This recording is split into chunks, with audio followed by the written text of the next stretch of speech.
Hello students, on behalf of St. John's School, I welcome you all. This is Sarvesh. Today we are going to learn being good to animals. हमें animals के साथ में कैसा होना चाहिए ये इसमें पिक्चर्स में दिखाया है।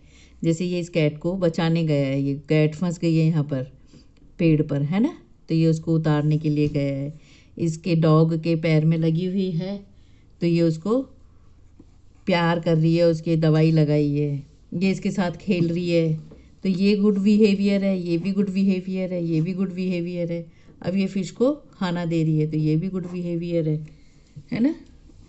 तो ये सारे ही अच्छे बिहेवियर हैं। हमें एनिमल्स के साथ में अच्छे से रहना चाहिए।